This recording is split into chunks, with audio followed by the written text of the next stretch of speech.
Hello, നമസ്കാരം. ദേവലോകം ചാനലിലേക്ക് എല്ലാവർക്കും സ്വാഗതം. കുറേ ദിവസം കൊണ്ടുണ്ടല്ലോ, കുറേ ദിവസം കൊണ്ട് ഒന്നെങ്കിൽ വേറെ ഏതെങ്കിലും പോസ്റ്റ് ഓഫീസിലേക്ക് ഇങ്ങനെ അയക്കും, അല്ലെങ്കിൽ പോലീസ് സ്റ്റേഷനിലേക്ക് ഇങ്ങനെ ലെറ്ററുകൾ അയക്കും. നിങ്ങൾ ഇന്ന ആളാണോ എന്ന് ചോദിച്ചിട്ടാണ് എന്ത് ചെയ്യുന്നത്, ലെറ്ററുകൾ വിടുന്നത്.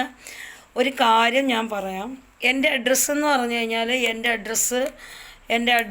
എൻ്റെ ആധാർ കാർഡ്, എൻ്റെ പിന്നെ എന്താ പറയുക, ആധാർ കാർഡ്, ID കാർഡ് എല്ലാം വയനാടാണ് കിടക്കുന്നത്. എൻ്റെ പ്രോപ്പർ പെർമനൻ്റ് അഡ്രസ്സ് വയനാടാണ്. അപ്പം കുറച്ചും കൂടെ ബുദ്ധി പറഞ്ഞുതരാം. വയനാട്ടിലേക്ക് ഇപ്പോൾ ചെന്നലോട് പോസ്റ്റ് ഓഫീസിൽ നിന്ന് അയക്കേണ്ടത് ഞാൻ പറഞ്ഞുതരാം. ഒന്നെങ്കിൽ നിങ്ങൾക്ക് കൂടുതൽ അയക്കണം തോന്നിയാൽ പടിഞ്ഞാറത്തറ പോലീസ് സ്റ്റേഷനിലേക്ക് അയക്കുക, അല്ലെങ്കിൽ പടിഞ്ഞാറത്തറ പോസ്റ്റ് ഓഫീസിലേക്ക് അയക്കുക. അതായത് മേരിക്കുട്ടി അബ്രാഹിം അമ്മേനോടാണ് പറയണത്. ഇനി അതും പറ്റത്തില്ലെങ്കിൽ നിങ്ങൾക്ക് ഇങ്ങനെ അയച്ച് കളിക്കണമെങ്കിൽ നിങ്ങൾക്ക് ഭയങ്കര ബുദ്ധിമുട്ടാണ്. കെട്ടിയാൻ മരിച്ചതിന് ശേഷം എങ്കിൽ അയച്ച് കളിക്കണമെങ്കിൽ നിങ്ങളിങ്ങനെ വയനാട് ജില്ലയിലെ പോലീസ് സ്റ്റേഷനുകൾ എത്ര ഉണ്ടെന്ന് എണ്ണി നോക്കണം. പിന്നെ എത്ര പോസ്റ്റ് ഓഫീസ് ഉണ്ടെന്ന് എണ്ണി നോക്കണം. ഞാനെന്ന് പറഞ്ഞു കഴിഞ്ഞാൽ ഞാൻ വളരെ ബുദ്ധിമതിയാണ്. കാരണം ഞാൻ പറഞ്ഞിരിക്കുന്ന അഡ്രസ്സ് തെറ്റാണ്. ആ അഡ്രസ്സിലല്ല എൻ്റെ താമസം. മനസ്സിലായില്ലേ? ഞാൻ നിങ്ങളെ വിറ്റ് തിന്ന കാശ് എൻ്റെ പോക്കറ്റിലുണ്ട്. അതുകൊണ്ട് ഞാൻ പറഞ്ഞു തന്നിരിക്കുന്ന അഡ്രസ്സുകളെല്ലാം തെറ്റാണ്. അവിടെ ഒന്നും ഞാനില്ല. മനസ്സിലായില്ല? നീയൊക്കെ ഇങ്ങനെ പണ്ടേ വരുമെന്ന് ജ്യോത്സ്യന്മാർ കുറിച്ച് തന്നതുകൊണ്ട് ഞാൻ എന്ത് ചെയ്തിട്ടുണ്ട്, നീയൊക്കെ ഇങ്ങനത്തെ റൂട്ടാണ്, നീയൊക്കെ ഇങ്ങനെയാണ് എന്ന് എനിക്ക് എൻ്റേതായ ജന്മജാതകം എടുത്തിട്ടുണ്ട്. എല്ലാ കാര്യങ്ങളും കമ്പ്യൂട്ടർ ജാതകം എടുത്തിരിക്കുന്നതുകൊണ്ട് ഞാൻ വളരെ ബുദ്ധിമതിയായിട്ടാണ് എന്ത് ചെയ്യുന്നത്, പ്രയോഗിച്ചിരിക്കുന്നത്. മനസ്സിലായില്ലേ? നിങ്ങളെല്ലാവരും വിഡ്ഢികളാണ്. മനസ്സിലായില്ലേ? വിഡ്ഢികളാണ്. നിങ്ങൾക്ക് ആരെല്ലാം അഡ്രസ്സ് തന്നിരിക്കുന്നെങ്കിലും നിങ്ങളെയൊക്കെ ഞാൻ വിഡ്ഢിവേഷമാണ് കെട്ടിച്ചത്. മനസ്സിലായില്ലേ? ഞാൻ താമസിക്കുന്ന അവിടെ ഒന്നുമല്ല. നിങ്ങളോട് ഞാൻ പറഞ്ഞിരിക്കുന്ന കഥകളിലൊന്നുമല്ല ഞാൻ താമസിക്കുന്നത്. മനസ്സിലായോ? അപ്പോൾ അതുകൊണ്ട് കൂടുതൽ എന്ത് ചെയ്യരുത്, കൂടുതൽ വിളയാട്ടം നടത്തരുത്. പിന്നെ ഞാനൊരു കേസ് കേട്ട് അറിഞ്ഞ്, നാണം ഇല്ലേ മോനെ പെട്ടെന്ന് പാർസൽ ചെയ്യാൻ വേണ്ടിയിട്ട്? മോൻ കുറച്ച് നാൾ സുഖിക്കണം. നീ ഇനി ഇങ്ങോട്ട് വന്നു കഴിഞ്ഞാൽ നിൻ്റെ മുട്ടുകാല് ഞാൻ തല്ലി ഓടിക്കും. എനിക്കൊന്ന് സുഖിച്ച് വാഴണമെന്ന് കണ്ടിട്ട് തന്തേനെ കൊലപാതകം ചെയ്തിട്ട് പെട്ടെന്ന് എല്ലാവരും കൂടി നാട്ടുകാരും വീട്ടുകാരും എല്ലാവരും കൂടി ഗൂഢാലോചന ചെയ്ത് പെട്ടെന്ന് അങ്ങോട്ട് പാർസൽ ചെയ്ത് വെച്ചാൽ ഇവനിവിടെ വരുത്തൂലെന്നാണോ നിങ്ങളുടെ വിചാരം? ഇവനിവിടെ പുഷ്പം പോലെ ഇവിടെ വരും. മനസ്സിലായി? ഞാൻ വിചാരിച്ച പുഷ്പം പോലെ ഇവൻ പോയോടത്തുനിന്ന് ഇവനെ ഇവിടുന്ന് പൊക്കും. നിൻ്റെ കൂടെ ആരൊക്കെ എൻ്റെ അപ്പനെ കൊല്ലാൻ വേണ്ടി കൊടും ചതിക്ക് കൂട്ടു നിന്നിട്ടുണ്ടോ അവനെയൊക്കെ പൊക്കും. ഉറപ്പാണത്. അതിന് ഞാൻ ഏതറ്റം വരെ പോയാലും പൊക്കിയിരിക്കും. ഇനി രണ്ടാമത് കുഴി ഓപ്പൺ ചെയ്യണോ, രണ്ടാമത്തെ പോസ്റ്റ്മോർട്ടം ചെയ്യണോ, അതും ഞാൻ ചെയ്യും. മനസ്സിലായോ? നിന്നെ ഒന്നും ഞാൻ വെറുതെ വിടൂല. നീ അവിടെ സുഖിച്ച് വാഴാന്നൊക്കെ ഓർത്ത് അവിടെ അങ്ങനെ ഇരിക്കുന്നുണ്ടെങ്കിൽ അതൊക്കെ തെറ്റാണ്. ഞാൻ നല്ല രീതിയിൽ പരാതി കൊടുക്കേണ്ടടുത്തൊക്കെ ഞാൻ കൊടുത്തിട്ടുണ്ട്. ഞാൻ ഇനിയും കൊടുക്കും. ഇനിയും കൊടുത്തിട്ട് ചെന്നലോട്ട് പള്ളിയിൽ നിന്ന് ഇനിയും എൻ്റെ അപ്പനെ പൊക്കിയെടുക്കണം എന്ന് വിചാരിച്ചാൽ ഞാൻ പൊക്കിയെടുത്ത് അടുത്ത പോസ്റ്റ്മോർട്ടത്തിനും ചെയ്യും. കാരണം എനിക്കറിയണം എങ്ങനെ മരിച്ചെന്നുള്ളത്. മനസ്സിലായില്ലേ? മുതലക്കണ്ണീര് ഒഴുക്കി കട്ടിലേക്ക് അടുത്തി മുതലക്കണ്ണീര് ഒഴുക്കി പോസ്റ്റ്മോർട്ടത്തിന് കൊണ്ടായപ്പോഴത്തേക്കും കരച്ചിൽ അവിടെ അങ്ങ് നിന്ന്. മനസ്സിലായില്ല? ഞാൻ വരുമ്പോൾ തറയും തുടച്ചുകൊണ്ടിരിക്കണം. എന്നിട്ട് കണ്ട ഗുണ്ടകളെ വെച്ച് എന്നെ അവിടെ നിന്ന് അടിച്ചോടിച്ച് ഞാൻ ഒന്നിനുമില്ല. നിങ്ങൾ മനസ്സിലാക്കണം പ്രേക്ഷകരെ. നിങ്ങൾ എൻ്റെ വീഡിയോ കാണുന്നവർക്ക് എല്ലാം അറിയാം. ആദ്യം തൊട്ട് ഉള്ള ഓരോ വീഡിയോസിലും ഞാൻ പറഞ്ഞിട്ടുണ്ട്. ഞാൻ കയറി ചെന്ന സമയത്ത്, അതായത് ഞാൻ 29, അതായത് നിങ്ങൾ ഇതിനകത്ത് കാണുന്നവർക്കറിയാം, ഞാൻ ഇതിനകത്തൊരു 29-ാം തീയതി ഞാൻ ഫസ്റ്റത്തെ കഥ ഞാൻ പറഞ്ഞുതരാം. അതായത് ഡിസംബർ മാസത്തിൽ ഫുൾ ടൈമും ഞാൻ അവിടെയായിരുന്നു, വയനാട്ടിലായിരുന്നു. 24-ാം തീയതി വരെ ക്രിസ്മസ് എൻ്റെ ഫാദർ ഒന്നിച്ചിരുന്ന് ആഘോഷിക്കാൻ വേണ്ടി തന്നെയാണ് ഞങ്ങൾ എന്ത് ചെയ്തത്, വയനാട്ടിലോട്ട് പോയത്. അപ്പം ക്രിസ്മസ് അല്ലേ, അപ്പം ഞാൻ ഡ്രസ്സൊക്കെ വാങ്ങിച്ചുകൊണ്ട് പോയി. എൻ്റെ പപ്പയ്ക്ക് മാത്രം ഒരു ജോഡി, അവർക്ക് ഞാൻ 2 സാരി വാങ്ങിച്ചുകൊണ്ട് കൊടുത്തു. എന്നിട്ട് ആഘോഷിക്കാൻ വേണ്ടി കേക്കും എല്ലാ സാധനങ്ങളും ഞാൻ വാങ്ങിച്ച് ഞാൻ അവിടെ വെച്ച്, എന്നിട്ട് കപട നാടകത്തിനകത്ത് 24-ാം തീയതി ഇവരെന്ത് ചെയ്തു, എനിക്കെതിരെ പെറ്റീഷൻ എഴുതി മുണ്ടും മടക്കി കുത്തിയിട്ടുള്ള എൻ്റെ അപ്പനെ തള്ളി ഇറക്കി എനിക്കെതിരെ പോലീസ് സ്റ്റേഷനിൽ കേസ് കൊടുത്തു. എന്തിനാണെന്ന് വെച്ച് കഴിഞ്ഞാൽ കേസ് കൊടുക്കുന്നത് എന്തിനാണെന്ന് വെച്ച് കഴിഞ്ഞാൽ ഞാൻ ഇനി അവിടെ എന്ത് ചെയ്യാൻ പാടില്ല, വിളക്ക് കത്തിക്കാൻ പാടില്ല. 9 വർഷം ഈ വിളക്ക് എങ്ങനെ കത്തിച്ചു എന്ന് ഞാൻ നിങ്ങൾക്ക് പറഞ്ഞുതരാം. 2016 ഞാൻ എൻ്റെ വീട്ടിലോട്ട്, ഞാൻ എറണാകുളത്ത് എനിക്ക് ജോലി ഉണ്ടായിരുന്നു. ജോലി വിട്ടിട്ട് എനിക്കൊരു ആക്സിഡൻറ്റ് വന്നു. ഞാൻ അങ്ങനെ നാട്ടിലോട്ട് പോകുന്നു. നാട്ടിൽ ചെന്ന് കഴിഞ്ഞപ്പോൾ എൻ്റെ കാല്, ഞങ്ങളുടെ അവിടുത്തെ ഒരു കേളുവേട്ടനുണ്ട്, കേളുവേട്ടൻ്റെ അവിടെ കാല് തിരുമ്മാൻ പോകുന്നു. ഞാൻ ഒരുപാട് കഥ, കാരണം എനിക്കറിയാവുന്ന കാര്യങ്ങൾ ഞാൻ കേളുവേട്ടനായിട്ട് ഷെയർ ചെയ്തു. അങ്ങനെ എന്നോട് കേളുവേട്ടൻ പറഞ്ഞു ഒരു പൂജ ചെയ്യണമെന്ന് പറഞ്ഞു. കയ്യിൽ കിടന്നിരിക്കുന്ന മോതിരം ഊരി കൊടുത്ത് 3000 രൂപയ്ക്ക് എന്ന് പറഞ്ഞാൽ 3500 രൂപ പുള്ളി പറഞ്ഞെങ്കിലും 2800 രൂപ ഞാൻ പൂജയ്ക്ക് കൊടുക്കുന്നു. 2800 അല്ല 3000 കൊടുത്തെന്ന് തോന്നുന്നു. 3000 രൂപ ഞാൻ എന്ത് ചെയ്തു, പൂജയ്ക്ക് കൊടുത്തു. പൂജ അവിടെ സ്റ്റാർട്ട് ചെയ്തു. ആ സമയത്തെന്ന് പറഞ്ഞാൽ എൻ്റെ അച്ഛനോ അമ്മയോ ആരുമില്ല വീട്ടിനകത്ത്. ഞാൻ കയറി ചെന്ന് ആക്സോ ബ്ലേഡിന് പൂട്ട് പൊളിച്ച് ആ വീട്ടിനകത്ത് കയറി വേറെ പൂട്ട് മേടിച്ചിട്ടു. കരണ്ടും കാര്യങ്ങളൊന്നും ഉണ്ടായിരുന്നില്ല. ഇലക്ട്രിസിറ്റി ഓഫീസിൽ വിളിച്ചു, ഇലക്ട്രീഷ്യന്മാരെ കൊണ്ടുവന്നു. അതെല്ലാം ഞാൻ നന്നാക്കി. ഒരു ദിവസം ഞാൻ ഇരുട്ടത്ത് മെഴുതിരി കത്തിച്ചിരുന്നു. പിറ്റേ ദിവസം ഞാൻ ആൾക്കാരെ കൊണ്ടുവന്നു. ഒറ്റയ്ക്കാണ് വീട്ടിൽ കിടന്നത്. ആൾക്കാരെ കൊണ്ടുവന്ന് അതെല്ലാം ഞാൻ നേരെയാക്കി. ഞാൻ അവിടെ താമസിച്ചു. അത് കഴിഞ്ഞപ്പോഴത്തേനും എൻ്റെ അമ്മ എവിടെയോ ജോലിക്ക് പോയിട്ട് അവിടുന്ന് തെണ്ടിത്തിരിഞ്ഞ് അവിടെ വന്നിട്ടുണ്ടായിരുന്നു. അച്ഛൻ അവിടെ ഇല്ല, തൃച്ചി എന്ന് പറഞ്ഞ ഒരു സ്ഥലത്ത് ജോലിയിലായിരുന്നു. അങ്ങനെ എന്ത് ചെയ്തു, അവിടെ പപ്പയ്ക്ക് നിൽക്കാൻ പറ്റത്തില്ലെന്ന് പറഞ്ഞു. പപ്പ അവിടുന്ന് ജോലിയിൽ നിന്ന് ഇങ്ങോട്ട് പോന്നു. ഇവരിവിടെ വന്നു. അങ്ങനെ എന്ത് ചെയ്തു, ഞാൻ പൂട്ടൊക്കെ വേറെ മേടിച്ചിട്ട് ഞാൻ അവിടെ താമസിച്ചു. ഇവരവിടെ താമസിക്കുന്നു. അങ്ങനെയാണ് എന്ത് ചെയ്യണത്, ഞാൻ അവിടെ വീട്ടിൽ പപ്പ എന്ത് ചെയ്തു, ഒരു ദിവസം എൻ്റെ ബാഗ് എടുത്ത് പുറത്തോട്ട് എറിഞ്ഞു. ബാഗ് എടുത്ത് എറിഞ്ഞപ്പം എനിക്ക് നല്ല ദേഷ്യം വന്നു, പ്രശ്നം ഉണ്ടായി. ഞാൻ എന്ത് ചെയ്യുന്നു, 2 പേരെയും കൂടെ പുറത്തോട്ടാക്കുന്നു, കഥ കടയ്ക്കുന്നു. ഞാൻ പറഞ്ഞു ഇനി വാതിൽ ഉറക്കത്തില്ലെന്ന് പറഞ്ഞു. തീർത്തും തുറക്കത്തില്ല. കാരണം ഒരുപാട് നാടകങ്ങൾ അരങ്ങേറിയിട്ടും വീണ്ടും ഞാൻ ഓരോന്ന് അനുഭവിച്ച് ഞാൻ അവിടെ നിൽക്കുമ്പം എൻ്റെ നെഞ്ഞത്തോട്ട് ആവശ്യമില്ലാത്ത കുതിര കയറിയപ്പം ഞാൻ പറഞ്ഞു ഇനി തുറക്കത്തില്ലെന്ന് പറയുന്നു. ഇവർ 2 പേരും കൂടെ എന്ത് ചെയ്തു, തുറക്കെന്ന് പറഞ്ഞാൽ കഥ തുറന്നില്ല. അന്ന് സത്യം പറഞ്ഞു കഴിഞ്ഞാൽ ഞാൻ ചെയ്ത കാര്യമാണ്. ലാൻഡ് ഫോൺ വരെ ഞാൻ എന്ത് ചെയ്തു, എറിഞ്ഞ് ഉടച്ച് ഞാൻ എന്ത് ചെയ്ത്, എനിക്കൊരു സമാധാനം തരാതെ ഞാൻ അത്രത്തോളം ക്ഷമിച്ചിട്ട് നിന്ന് ഇവർ 2 കൂടെ എന്ത് ചെയ്തു, കേളു വൈദ്യരുടെ അടുത്ത് പോകുന്നു. കേളു വൈദ്യരുടെ അടുത്ത് പോയി കേളു വൈദ്യരാണ് കാര്യങ്ങളെല്ലാം പറഞ്ഞു കൊടുക്കുന്നതും ഈ വിളക്കിനുള്ള സ്ഥാനം അവിടെ എന്ത് ചെയ്യുന്നത് ഇടാനായിട്ട് എല്ലാ കാര്യങ്ങളും സത്യം മനസ്സിലാക്കിയിട്ട് ആ വിളക്ക് കത്തിക്കാനായിട്ടുള്ള എല്ലാ കാര്യങ്ങളും അവിടെ തെളിയിച്ചു. അപ്പോൾ അന്ന് ഞാൻ റിസോർട്ടിലാണ് ജോലി ചെയ്യുന്നത്. കാരണം കൽപ്പറ്റ എന്ന് പറയുന്ന ഒരു റിസോർട്ടിൽ മാനേജറായിട്ട് എന്ത് ചെയ്യുന്നുണ്ട്, ഞാൻ വർക്ക് ചെയ്യുന്നുണ്ട്. ഞാൻ എന്ത് ചെയ്തു, വരാനായിട്ട് ഇച്ചിരി ലൈറ്റ്, എനിക്ക് ബസ്സൊക്കെ കിട്ടി വരാൻ വേണ്ടി കുറച്ച് ലൈറ്റായി പോയപ്പോൾ തന്നെ ഇവരവിടെ എല്ലാം ചെത്തി കുറ്റിയൊക്കെ അടിച്ച് നിലവിളക്കൊക്കെ കത്തിച്ച് ഞാൻ വന്നപ്പോഴത്തേനും ഞാനപ്പോൾ ഇങ്ങനെ വിളിച്ചു പറയുന്നുണ്ട്, കേളുവാട്ട ഇത്രയ്ക്കും വേണ്ടായിരുന്നു, ഞാനിവിടെ വന്നിട്ട് പോരായിരുന്നോ എന്ന് ചോദിച്ചു. അപ്പോഴത്തേനും വിളക്ക് കത്തിയിട്ടെല്ലാം കഴിഞ്ഞു. എന്നോട് പറഞ്ഞു, ഞാൻ ചെന്നു വിളക്കെടുത്ത് നിലവിളക്കെടുത്തു, കെടുത്താതെ കൊണ്ടുവന്ന് വെക്കാൻ പറഞ്ഞു. കെടുത്താതെ ഞാൻ എന്ത് ചെയ്തു, എൻ്റെ മുറി ഉണ്ടായിരുന്നു, ആ മുറിയിലായിരുന്നു പപ്പ കുറച്ച് നാൾ യൂസ് ചെയ്തുകൊണ്ടിരുന്നത്. ആ മുറിയിൽ കൊണ്ടുവന്ന് ഈ വിളക്ക് ഞാൻ വെക്കുന്നു. പെട്ടെന്ന് തന്നെ എന്ത് ചെയ്തു, ഇതിൻ്റെ പണികൾ എന്ത് ചെയ്യുന്നു, അവിടെ ആരംഭിക്കുന്നു. കട്ട കൊണ്ടുവന്നു ഞാൻ ഇട്ട് കൊടുത്തു. ഞാൻ അന്നേരം റിസോർട്ടിലാണ്.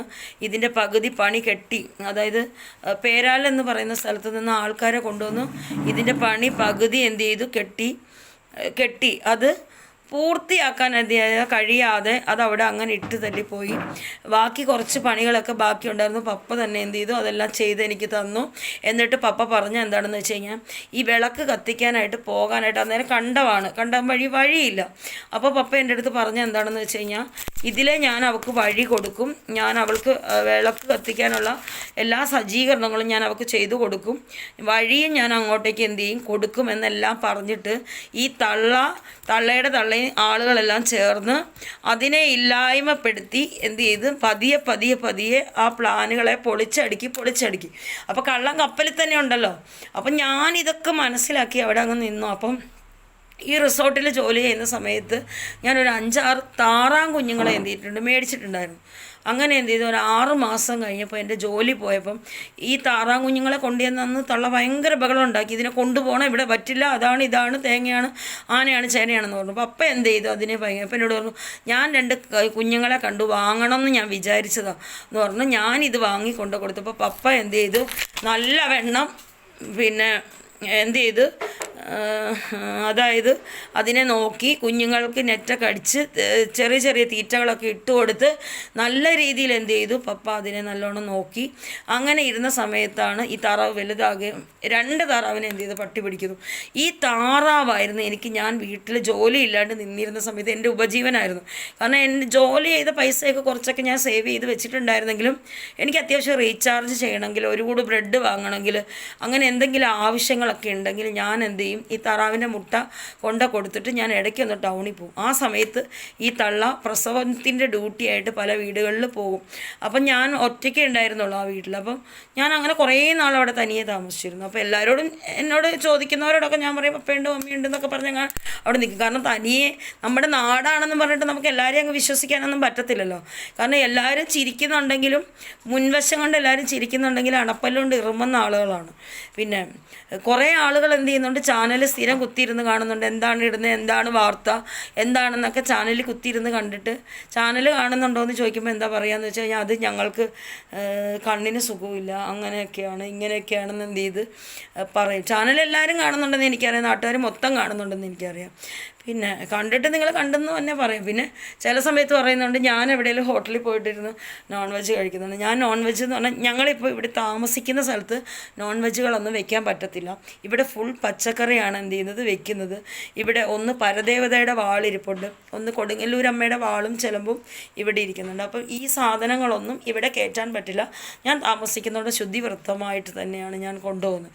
പിന്നെ എനിക്ക് മിക്കവാറും ദിവസങ്ങളിൽ ഞാൻ വ്രതമായിരിക്കും.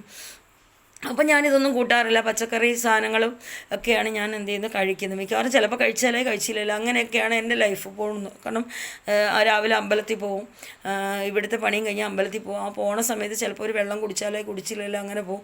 ചിലപ്പോൾ അമ്പലത്തിൽ നിന്ന് ചോറ് കഴിച്ചിട്ട് വരും. പിന്നെ വൈകുന്നേരം വന്നു കഴിഞ്ഞാൽ ചിലപ്പോൾ എങ്ങോട്ടേലും അമ്പലത്തിലോ കാര്യങ്ങളൊക്കെ ആയിട്ട് ഞാൻ പോകും. ഞാൻ അങ്ങനെതായി എൻ്റെ ലൈഫ് കൊണ്ടുപോയിക്കൊണ്ടിരിക്കുന്നു. പിന്നെ വ്രതവും കാര്യങ്ങളൊന്നും ഇല്ലാത്തപ്പം കണ്ണൻ എന്നെ കൊണ്ട് ഞായറാഴ്ച ദിവസം ഒക്കെ ആണെങ്കിലും ഞങ്ങൾ എങ്ങോട്ടെങ്കിലുമൊക്കെ പോകുമ്പോൾ ഞങ്ങൾ വെളിയിൽ നിന്ന് എന്ത് ചെയ്യും, നോൺ വെജ് ഞാൻ കഴിക്കാറുണ്ട്. അത് മീനോ അങ്ങനെയൊന്നും ഉള്ള സാധനങ്ങളൊന്നും കഴിക്കാറില്ല. ചിലപ്പോൾ ചിക്കൻ്റെ ഐറ്റംസ് മാത്രം എന്ത് ചെയ്യും കഴിക്കാറുണ്ട്. അതിപ്പോൾ കഴിച്ചോ കുടിച്ചോ, കഴിക്കുന്നതിലും കുടിക്കുന്നതിലും ഒന്നും അല്ലല്ലോ കാര്യം ഇരിക്കുന്നത്. മനുഷ്യൻ്റെ വായും കൊണ്ടും മനുഷ്യൻ്റെ ചിന്ത കൊണ്ടും ബുദ്ധി കൊണ്ടും ആളുകളെ കൊല്ലാക്കൊല ചെയ്ത് കൂടോത്രവും ചെയ്ത് എനിക്കെതിരെ. ഇനി നിങ്ങൾക്ക് വേറൊരു ചരിത്രം കേൾക്കണം. എൻ്റെ ആങ്ങള വരുന്നതിന് മുമ്പ് അവിടെയുള്ളൊരു പപ്പൻ സ്വാമീനെയും കൂട്ടി ഇവരുടെ ബന്ധുവായ ജോസിനെയൊക്കെ കൂട്ടിയിട്ട് സ്തംഭനം എന്ന് പറയുന്ന ഒരു കർമ്മം എന്ത് ചെയ്ത് എനിക്കെതിരെ ചെയ്തു. അപ്പം എന്നെ സംബന്ധിച്ചിടത്തോളം നിങ്ങൾക്കറിയാം, മുൻ വീഡിയോ ഞാൻ ഇടുന്ന വീഡിയോയിലെല്ലാം ഞാൻ പറയും ഇടയ്ക്കിടയ്ക്ക് ജ്യോത്സ്യന്മാരെ കാണണം, നമ്മുടെ കാര്യങ്ങൾ എന്തൊക്കെയാണെന്ന് നമ്മൾ മനസ്സിലാക്കണം. കാരണം നമ്മൾ ഈ പിന്നെ ലോകത്തിൽ നമ്മൾ ജീവിക്കുമ്പം പിന്നെ എന്താ പറയുക, ഈ കലിയുഗ യുഗമാണല്ലോ ഇത്.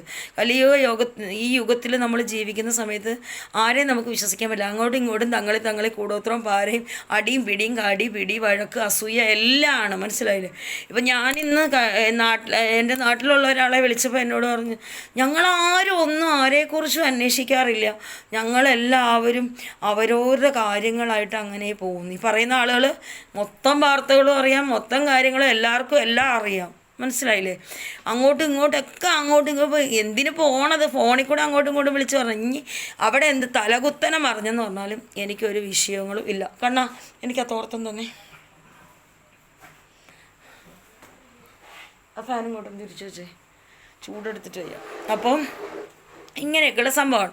പിന്നെ ഞാൻ എന്താണ് ഈ വാർത്ത ഇടുന്നത്, അതായത് എൻ്റെ ഫാദർ മരിച്ച സമയത്ത് ഞാൻ പോസ്റ്റ്മോർട്ടത്തിന് കൊടുത്തിട്ടുണ്ടായിരുന്നു. പിന്നെ പോസ്റ്റ്മോർട്ടം ചെയ്യിപ്പിച്ചതിൻ്റെ എന്ന് പറഞ്ഞാൽ അവിടെ നടന്നിരിക്കുന്നത് കൊലപാതകം തന്നെയാണ്. കാരണം പപ്പയെ എന്ത് ചെയ്തിട്ടുണ്ട്, അങ്ങോട്ടും ഇങ്ങോട്ടും ബലാത്കാരമായിട്ട് പിടിക്കുകയോ തള്ളോ എന്തോ ചെയ്തു. ആ തള്ളി വീഴ്ചയിൽ മരണം സംഭവിച്ചു. എന്നിട്ട് എന്ത് ചെയ്ത് ഇരുട്ടത്തും വഴി ഓടിക്കുക എന്നുള്ള പരിപാടിയിലായിരുന്നു ഇരുന്നത്. പിന്നെ ഞാനതെന്ത് ചെയ്ത് പോസ്റ്റ്മോർട്ടം ചെയ്യിപ്പിച്ചു. കാരണം എനിക്കറിയണമല്ലോ അവിടെ എന്താ നടക്കണമെന്ന്. ഞാൻ ഇത്രയും നാളെന്ന് പറഞ്ഞാൽ എല്ലാ മാസവും ഞാൻ പോയിട്ട് എൻ്റെ അപ്പൻ്റെ അടുത്ത് മിണ്ടിയില്ലെങ്കിൽ എല്ലാ മാസവും പോയി വിളക്കും കത്തിക്കുക, എല്ലാ മാസം അല്ല കണ്ണാ നമ്മൾ പോയിട്ട് കണ്ടിട്ട് വരുന്നതാണ്. ഒരു കുഴപ്പമില്ല, വളരെ ഹാപ്പിയാണ്, വളരെ സന്തോഷവാനാണ്.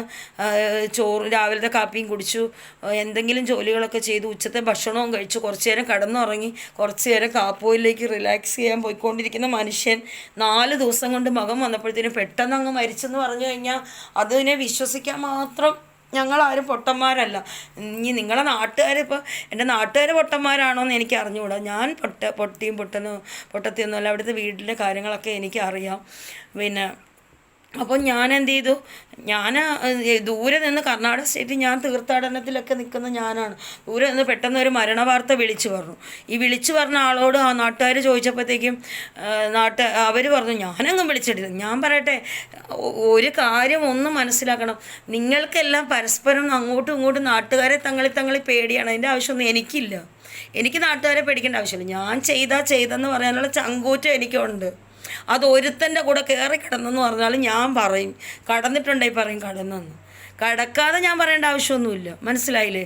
തെറ്റ് ചെയ്തിട്ടുണ്ടെങ്കിൽ പറഞ്ഞിട്ടുണ്ടെന്ന് കാണിക്കാനുള്ള തൻ്റെ ഇടം വേണം ആളുകൾക്ക്. ഇത് വിളിച്ച് പറഞ്ഞു തരുമ്പം അത് പറഞ്ഞത് ഞാനാണെന്ന് പറയാനുള്ള ധൈര്യമെങ്കിലും മാക്സിമം കാണിക്കണ്ടേ? പേടിച്ചിട്ടാണോ? അല്ല ആരുടെ സർട്ടിഫിക്കറ്റിന് വേണ്ടിയിട്ടാണ്? ഓക്കെ, അതെന്തെങ്കിലും ആവട്ടെ, അതവിടെ പോട്ടെ.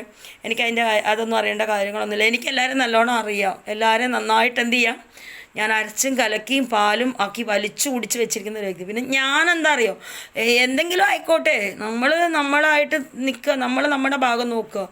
ആരെയും ഇപ്പം നന്നാക്കാനൊന്നും പറ്റില്ല. അവരവരുടെ സ്വഭാവ ദൂഷ്യങ്ങളും സ്വഭാവ ഗുണങ്ങളാണ്. അതിപ്പോൾ ആരെയും നന്നാക്കേണ്ട ആവശ്യമൊന്നും ആർക്കും ഇല്ല. പിന്നെ ഞാനിപ്പോൾ എന്ത് പറഞ്ഞു അല്ലെങ്കിൽ ഞാൻ എന്ത് പ്രവർത്തിച്ചു, എനിക്ക് നിങ്ങളുടെ നാട്ടുകാരുടെ ഒരാളുടെ സർട്ടിഫിക്കറ്റിൻ്റെ ആവശ്യമില്ല. ഒരാളുടെ സർട്ടിഫിക്കറ്റ്. കാരണം എൻ്റെ ദുരിത ജീവിതത്തിൽ ഞാൻ ഇന്നത്തെ ദിവസത്തിനൊരു പ്രത്യേകത ഉണ്ട്. ഇന്ന് എൻ്റെ അപ്പനും അമ്മയും എന്നെ കുരുതി കൊടുത്ത ദിവസമാണ്. ഈ ദിവസം എന്നെ കൊണ്ടുപോയിട്ട് കുരുതി കൊടുത്ത ദിവസമാണ്. ഇന്നത്തെ ദിവസത്തിൻ്റെ പ്രത്യേകത അതാണ്. അതെന്തെങ്കിലും ആയിക്കോട്ടെ. കാരണം കുരുതി കൊടുത്തും കഴിഞ്ഞു, അങ്ങേര് പോവുകയും ചെയ്തു. ഇനിയിപ്പോൾ എന്തായാലും ഒന്ന് പറയണമല്ലോ എന്ന് ഓർത്തിട്ട് ഞാൻ പറഞ്ഞതാണ്. പിന്നെ അന്ന് ഈ ഫാദറിൻ്റെ മരണം നടന്നു. ഞാൻ പോസ്റ്റ്മോർട്ടം ചെയ്യിച്ചു. ഞാൻ ഓടി പിടിപെടുത്ത് എന്ത് ചെയ്ത് രാവിലെ വെളുപ്പാങ്കാലമായപ്പോൾ എൻ്റെ വീട്ടിനകത്തെത്തി. 2 മണിയായപ്പോൾ കണ്ട് ഞാൻ കൽപ്പറ്റ വന്നു. അത് കഴിഞ്ഞ് പോയി കുളിച്ച് ഫ്രഷായി ഞാൻ എന്ത് ചെയ്ത് ഒരു 5 മണി 5:30 ആയി കാണും. ഞാൻ ആ വീട്ടിലോട്ട് കാല് കുത്തിയ സമയത്ത് എന്നെയും എൻ്റെ ഭർത്താവിനെയും കാണിക്കാതെ തള്ളി ഇറക്കി വിട്ടു. അത് അവിടെ നിന്ന് എന്ത് ചെയ്തു, ഭയങ്കരമായ പ്രശ്നങ്ങളും കാര്യങ്ങളുമായി അടിയും പിടിയും ബഹളമായി തല്ലി ഓടിച്ച നിലയിൽ ഞങ്ങൾ അവിടുന്ന് പോന്നു. ഞങ്ങളുടെ കാലിലും കൈക്കൊക്കെ പരിക്കുണ്ട്. അവിടുന്ന് പോന്നതിന് ശേഷം എൻ്റെ അച്ഛനെ ശരിക്കും കാണാനോ അടക്കം കൂടാനോ ഒന്നും ഞങ്ങൾക്ക് പറ്റിയില്ല. ഞങ്ങൾ അവിടുന്ന് പോന്നു. അത് കഴിഞ്ഞ് സിമിത്തേരി പോയിട്ടാണ് ഞാൻ പപ്പേനെ കാണുന്നത്. അത് കഴിഞ്ഞതിന് ശേഷം ഞാൻ ആ വീട്ടിലോട്ട് ഇന്ന് വരെ പോയിട്ടില്ല. പിന്നെ നിങ്ങൾ ഇത് ദേവലോകം എന്ന് പറയുന്ന ചാനൽ 3 വർഷം 4 വർഷം അങ്ങാണ്ടായി ഇത് തുടങ്ങിയിട്ട്. ഈ ചാനലിൽ ഇടുന്നത് എൻ്റെ വർത്തമാനങ്ങളും എൻ്റെ വിഷമങ്ങളും എൻ്റെ വിശേഷങ്ങളുമാണ്. അതെൻ്റെ വ്യക്തിപരമായ കാര്യങ്ങളാണ്. ഞാൻ ഇതിനകത്ത് എന്തു ഇടുന്നു? കാരണം ഇതിനകത്തുള്ള ചാനലുകൾ കാണുന്ന ആളുകൾക്കെല്ലാം അറിയാം. അവരവരുടെ കുടുംബത്തിലുള്ള പ്രശ്നങ്ങളും വിഷമങ്ങളും എല്ലാ കാര്യങ്ങളുമാണ് എല്ലാവരും ചാനലിലൊക്കെ ഇടുന്നത്. മനസ്സിലായില്ലേ? അതാണ് ചാനലെന്ന് പറയുന്നത്. സ്വന്തമായിട്ട് എന്താണോ അതാണ് ചാനലിൽ കൂടെ വാർത്തകളായിട്ട് നമ്മൾ ഇട്ടുകൊണ്ടിരിക്കുക. ഞങ്ങളുടെ കാര്യങ്ങളാണ് ഞങ്ങൾ പുറത്തോട്ടിടുന്നത്. അപ്പം അങ്ങനെ എന്ത് ചെയ്തു, ഞങ്ങൾ അവിടുന്ന് പോന്നു. ഞങ്ങൾ എന്ത് ചെയ്തു, പിന്നെ പോലീസുകാർ വന്നതിന് ശേഷമാണ് ഞങ്ങൾ അവിടുന്ന് പോകുന്നതും ഞങ്ങളെ ഹോസ്പിറ്റലിലോട്ട് കയറ്റി വിടുന്നതും എല്ലാം പോലീസുകാരാണ്. അവിടുന്ന് ബസ് കയറി നിൽക്കുന്നോടെ വരെ ഇല്ല കണ്ണാ, പോലീസുകാർ അവിടെ കാവൽ നിന്നാണ് ഞങ്ങൾ പോയത്. അങ്ങനെ എന്ത് ചെയ്തു, നിങ്ങൾ പോയി അഡ്മിറ്റ് ആകാൻ പറഞ്ഞു. ഞങ്ങൾ പോയി അഡ്മിറ്റായി കേസ് ഫയൽ ചെയ്തതിന് ശേഷം എല്ലാ എക്സ്റേയും കാര്യങ്ങളൊക്കെ എടുത്തതിന് ശേഷം ഞങ്ങൾ നേരെ സിമിത്തേരിയിൽ വരികയും ചെയ്തു. വന്ന് ഞങ്ങൾ അവിടുന്ന് വിട്ടു. ഞങ്ങൾ പിന്നെ ഇവരുമായിട്ട് യാതൊരുവിധ ഒരു ഇതുമില്ല. ഇവരെ അങ്ങോട്ട് വിളിക്കാനോ ഇങ്ങോട്ട് വിളിക്കാനോ ഒന്നിനും ഞങ്ങളില്ല.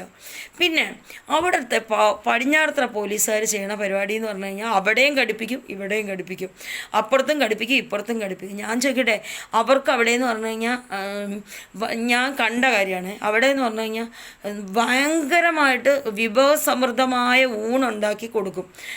രാവിലെ വന്നിരുന്ന് എന്തെങ്കിലുമൊക്കെ കാട്ടിക്കൂട്ടി ഇങ്ങനെ ആളുകളുടെ ഇപ്പം എന്ന് പറഞ്ഞാൽ മാവോയിസ്റ്റിൻ്റെ പ്രശ്നങ്ങളായതുകൊണ്ട് സ്റ്റേഷനിൽ അങ്ങനെ അധികം ആരെയും അങ്ങനെ എടുക്കുന്നില്ല. എന്തെങ്കിലുമൊക്കെ ഇവർ കാട്ടിക്കൂട്ടും.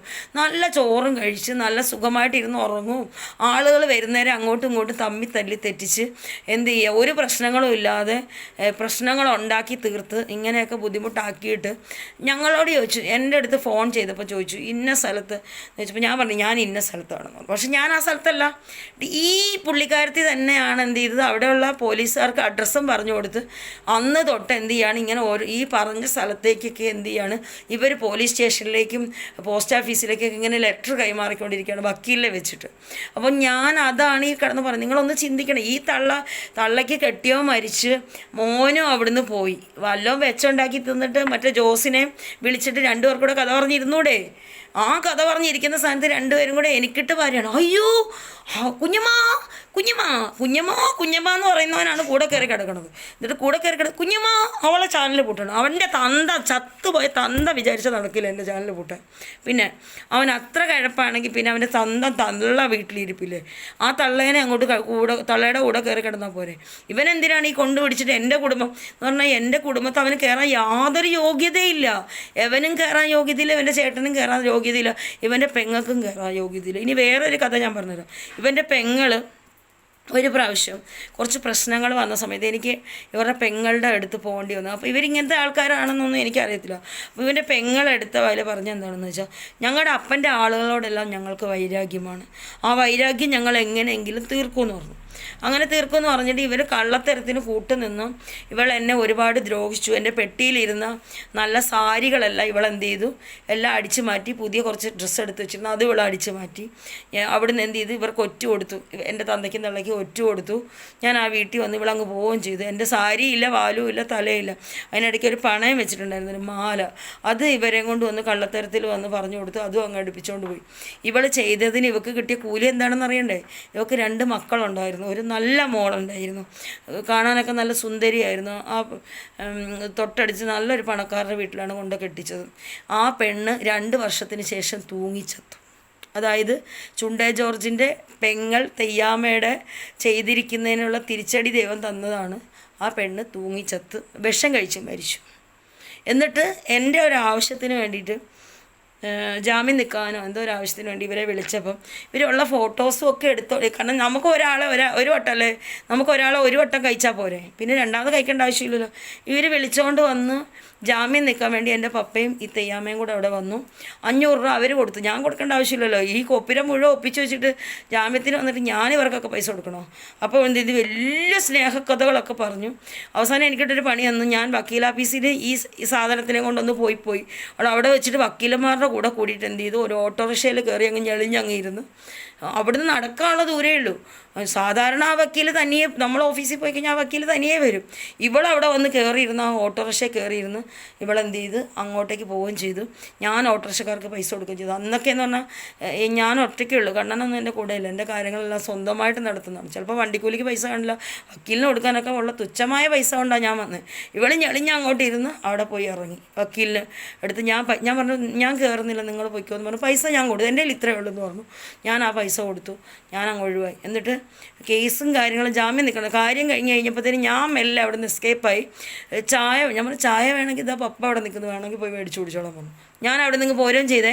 പിന്നെ ഇവളെന്നെ ഇടയ്ക്കിടയ്ക്ക് വിളിക്കുമായിരുന്നു കഥ പറയാനായിട്ട്. പിന്നെ ഞാൻ എന്ത് ചെയ്തു, ഞാനതങ്ങ് ബ്ലോക്ക് ചെയ്തു. കാരണം എനിക്ക് അതിൻ്റെ ആവശ്യമില്ല. കാരണം കഥ പറയാൻ പറ്റിയവരോട് നമ്മൾ കഥ പറയണം.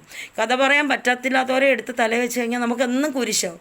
എൻ്റെ തള്ളയ്ക്ക് പറ്റുന്ന തെറ്റെന്താണെന്നറിയോ? കൊണ്ട ചെമ്മനെയും ചെരുപ്പൂത്തീനെയും അണ്ടനെ അടകോടനെയൊക്കെ പണ്ട് തൊട്ടേ ഈറ്റുകൾ എന്ത് ചെയ്യും, എടുത്ത് തലയിൽ വെക്കും. പപ്പയാണേലും അങ്ങനെ തന്നെയായിരുന്നു. കാരണം മരുതോലി ജോർജ് എന്ന് പറഞ്ഞ ഒരാളുണ്ടായിരുന്നു. അപ്പം വന്ന് അവൻ്റെ മകനെ പഠിപ്പിക്കാൻ വേണ്ടിയിട്ട് ഇപ്പോൾ പപ്പ ഗൾഫിൽ നിന്ന് വന്ന സമയത്ത് പപ്പേനെ ചാക്കിട്ട് എന്ത് ചെയ്ത് പൈസ മേടിച്ചുകൊണ്ട് പോയി. അത് എൻ്റെ സ്ത്രീധന പൈസയായിരുന്നു. മേടിച്ചുകൊണ്ട് പോയി എന്ത് ചെയ്തു, അവൻ്റെ മകനെ പഠിപ്പീരെല്ലാം കഴിഞ്ഞിട്ട് അവൻ എന്ത് ചെയ്താലും അവിടെ കുറച്ച് സ്ഥലം ഇങ്ങനെ തിരിച്ചിട്ടിട്ട് പറഞ്ഞു, ഇതാ രാജിക്ക് കൊടുക്കാനല്ലേ, ഇതാന്ന് പറഞ്ഞ സ്ഥലം കുറച്ച് കാണിച്ചു തന്നു. അങ്ങനെ കുറേ ദുരിതം ഞാൻ അനുഭവിച്ചു. അവസാനം എന്ത് ചെയ്യുന്നറിയോ, ഈ എഴുതി തന്ന ആധാരം ഞാൻ എൻ്റെ പേരിലോട്ട് എഴുതി തന്ന ആധാരം ഞാൻ തിരിച്ചു കൊടുത്തതിന് ശേഷം വെറും 2 ലക്ഷം രൂപയ്ക്കാണ് ആ സ്ഥലം എന്ത് ചെയ്യുന്നത്, അവർ എന്ത് ചെയ്യുന്നത്, പിന്നെ ഈ മരുതോലി ജോർജും തെയ്യാമ്മയും കൂടെ 2 ലക്ഷം രൂപയ്ക്കാണ് എന്ത് ചെയ്ത് ആ സ്ഥലം എടുത്തത്. വീട്ടിനകത്ത് കൊണ്ടുവന്ന് വെച്ചിരിക്കുന്ന സ്വർണ്ണങ്ങൾ മുഴുവൻ ഇടയ്ക്ക് തെണ്ടി തിരിഞ്ഞ് വരും. ഭാര്യയും ഭർത്താവും കൂടെ വരും പണയം വയ്ക്കാൻ, അത് വയ്ക്കാൻ, ഇത് വയ്ക്കാൻ. അവസാനം അവിടെ ഉണ്ടായിരുന്ന കൊച്ചുങ്ങളുടെ അരഞ്ഞാണോ വള വരെ കൊണ്ടുവന്ന് പണയം വെക്കാൻ മേടിച്ച് അവസാനം വീട്ടിൽ മരണം വരെ എന്ത് ചെയ്തു, നടന്നു. എന്നിട്ട് പണയം എടുത്തു കൊടുത്തില്ല. എന്നിട്ട് പറഞ്ഞ എന്താണെന്നറിയോ, ഈ മരുതോലി ജോർജ് പറഞ്ഞ കഥ എന്തെന്നറിയോ, കൊച്ചെങ്ങനെയാണ് മരിച്ചതെന്നുള്ളത് എന്ത് ചെയ്യരുത്, പറയരുത്. അത് ആരാണ്ട് കൊടുത്തു, എന്താ പറഞ്ഞ, അവിടെ നിന്നോരാരോ കൊടുത്തു, പത്രത്തിൽ വാർത്ത വന്നു, ഡിഷാൻറ്റിനെന്നാണ് ഷോക്കേറ്റ് മരിച്ചിരിക്കുന്നത്. അന്നേരം പറഞ്ഞെന്താണെന്ന് വെച്ച് കഴിഞ്ഞാൽ, എങ്ങനെ മരിച്ചതാണെന്ന് പറയണ്ട, പിന്നെ അത് കുഴഞ്ഞു വീണ് മരിച്ചതാണെന്ന് പറഞ്ഞാൽ മതി. അപ്പോൾ എല്ലാ കള്ളത്തരങ്ങൾക്കും അവിടെ നാട്ടുകാരെന്ത് ചെയ്യണം, സൈഡും സപ്പോർട്ടുമാണ്. പിന്നെ പുതിയാമ്പറമ്പിൽ ജിക്കിന് എൻ്റെ വീട്ടിനകത്ത് ആര് വരണമെന്നും അവൻ വരണം അവൻ വരണ്ട നീ വന്നാൽ മതി എന്ന് പറയാൻ നിൻ്റെ പെങ്ങന്മാരെ കെട്ടിയിരിക്കുന്ന ആളുകളുണ്ടല്ലോ അവിടെ, ബിന്ദുവിനെയും പിന്നെ വിജീനെയൊക്കെ കെട്ടിയ ആളുകളുണ്ടല്ലോ, അവരോട് നീ പറഞ്ഞാൽ പോരെ. നീ എന്തിനാണ് എൻ്റെ കുടുംബത്തിൽ കയറി കളിക്കണം ജിക്ക്? നിനക്ക് നീയും നിൻ്റെ പേരപ്പനായ പിന്നെ എന്താ പറയുക ബേബിയും ചക്കാലക്കാരും ഒക്കെ ഇവിടെ ഭയങ്കര യുദ്ധം നടന്നില്ലേ? അവിടെ യുദ്ധം നടന്ന സമയത്ത് ഞാൻ അവിടെ കത്തിച്ച വിളക്ക് അവിടെ ഉണ്ടായിരുന്നേ, നീയൊക്കെ അവിടെ ചോരക്കളം ഒഴുക്കിയാണ്. അത് നിനക്കറിയാമോ? കഥകളുമല്ലോ. അവിടെ വെട്ടേണ്ടത്തോടത്തൂടെ വഴി വെട്ടി, വഴിക്ക് വേണ്ടി അങ്ങോട്ടും ഇങ്ങോട്ടും കടിപിടി കൂടി. നിങ്ങളുടെയൊക്കെ കുടുംബത്തിൽ നടന്നിരിക്കുന്ന അനർത്ഥങ്ങൾ എന്താണെന്ന് നിങ്ങൾക്ക് തന്നെ ചിന്തിച്ചാൽ പോരെ. പിന്നെ എന്തിനാ വല്ലോർക്കും വേണ്ടിയിട്ട് കൈ കൊട്ടിച്ചിരിക്കാനും വല്ലോർക്കും വേണ്ടി പലട കുത്താനും നിൽക്കണം? എന്തിനാ ജിക്ക്? അതിൻ്റെ ആവശ്യമൊന്നും ഇല്ലല്ലോ ജിക്കിന്. ജിക്ക് എന്നോടൊരു കാര്യം പറഞ്ഞായിരുന്നല്ലോ, നിനക്ക് വേണമെങ്കിൽ കാണാം, അവന് വരാൻ പറ്റത്തില്ല. നീ മടിയിലിട്ട് വളർത്തിയതാണോ അവന്? നീയാണോ ജിക്ക് അവന് ചിലവിന് കൊടുക്കണം എൻ്റെ ഭർത്താവിന്? ജിക്കിന് പിന്നെ അത് പറയേണ്ട കാര്യം എന്ത്? അപ്പോൾ പറയേണ്ടിയ കാര്യങ്ങൾ പറയേണ്ടവരോട് പറയണം. പറയേണ്ടാത്തോടത്ത് എന്ത് ചെയ്യരുത്, ജാമ്യം നിൽക്കാനും പറയേണ്ടാത്തവരടുത്ത് ഇടപെടാനും നിൽക്കരുത്. മനസ്സിലായില്ലേ?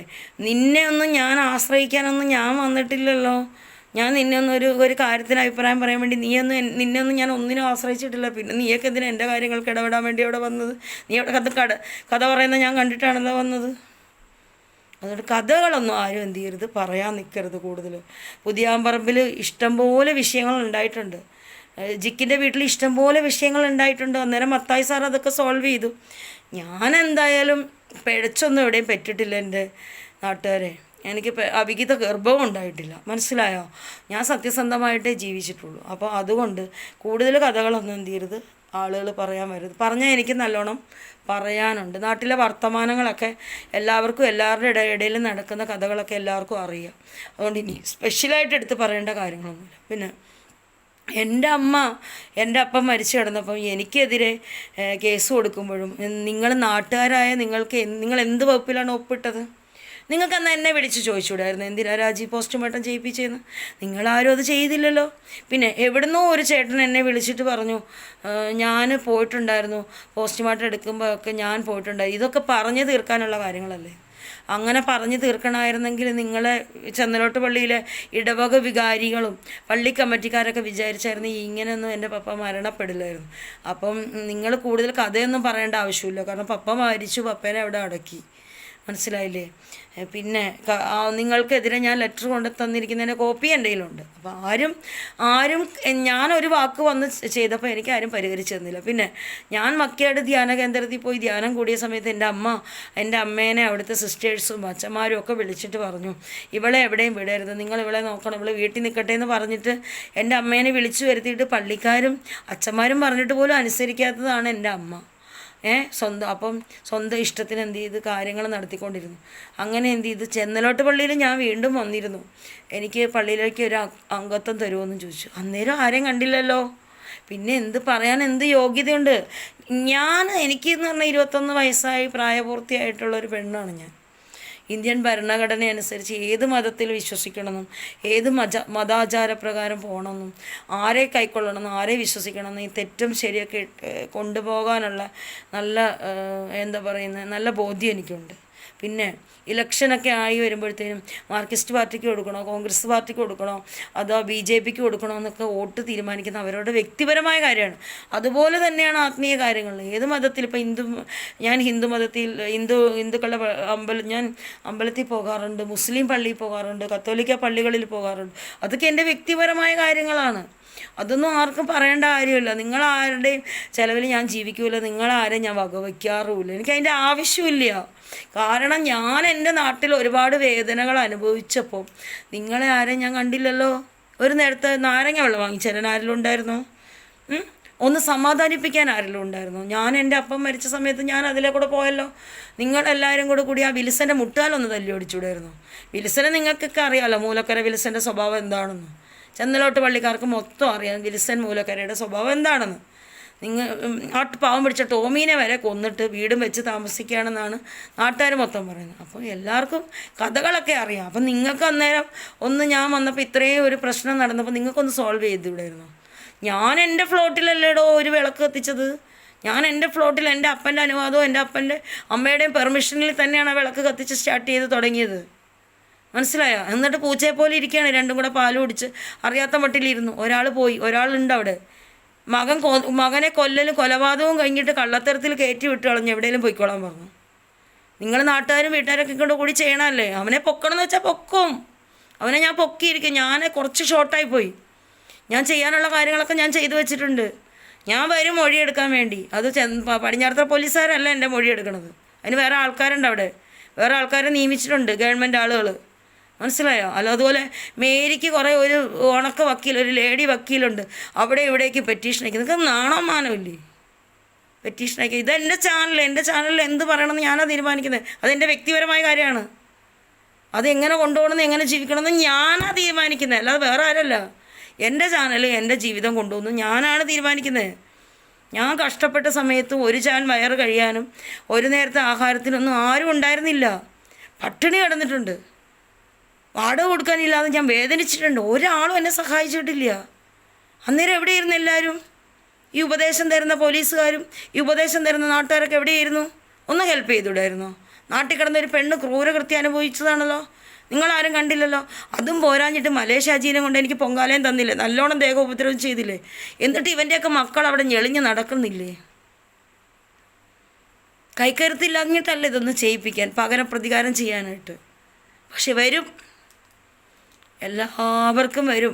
ആരൊക്കെ എന്നെ ദ്രോഹിച്ചിട്ടുണ്ടോ അവർക്കെല്ലാം വരുന്നുണ്ട്, വരും. എൻ്റെ കൺമുമ്പിൽ തന്നെ ഞാൻ കാണും. ഇഞ്ചി ചായി ചാവണത് എനിക്ക് കാണണം. എനിക്ക് നല്ല പ്രതികാരമുണ്ട്, നല്ല പ്രതികാര ദാഹമുണ്ട്. മനസ്സിലായില്ലേ? ഒരു യക്ഷിയാണെന്ന് തന്നെ വിചാരിച്ചോ നിങ്ങൾ? എനിക്ക് നല്ല പ്രതികാര ദാഹങ്ങളുണ്ട്. എന്നോട് ചെയ്തിരിക്കുന്ന എല്ലാ ക്രൂരതയ്ക്കും കൃത്യമായി മറുപടി കൊടുക്കാൻ നല്ലോണം എനിക്കറിയാം. അത് ഏത് രീതി പോകണമെന്നും എനിക്കറിയാം.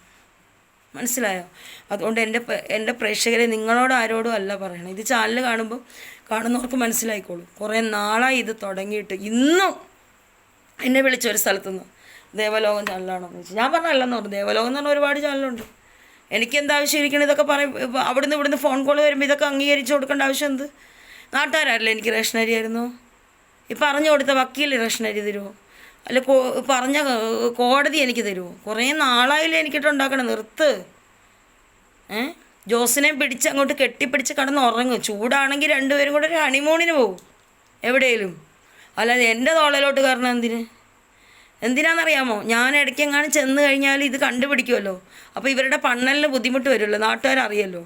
അതുകൊണ്ടാണ് എന്നെ എന്ത് ചെയ്യണം, ഈ ചാനൽ മാങ്ങാത്തൊലിന്നും പറഞ്ഞിട്ട് എൻ്റെ അവിടെ ഇവിടേക്ക് അങ്ങോട്ട് ചെല്ലാതിരിക്കാൻ വേണ്ടി കാണിക്കും. ജോസിന് നാണമില്ലേടാ അടിവാരം ജോസേ? നിൻ്റെ മകനെ കെട്ടിക്കാനായല്ലോ. നിൻ്റെ മകനെ ഞാൻ കാണുന്നുണ്ട് വന്ന്. നിൻ്റെ പണ്ണൽ ഞാൻ നിർത്തിത്തരാം. നിൻ്റെ കുഞ്ഞമ്മ വിളിയും ഞാൻ നിർത്തിത്തരാം. കുഞ്ഞമ്മ കുഞ്ഞമ്മ കുഞ്ഞമ്മ. എന്തോന്ന് കുഞ്ഞമ്മ? എവിടെ കിടന്ന കുഞ്ഞമ്മ? പൂറി മോനെ.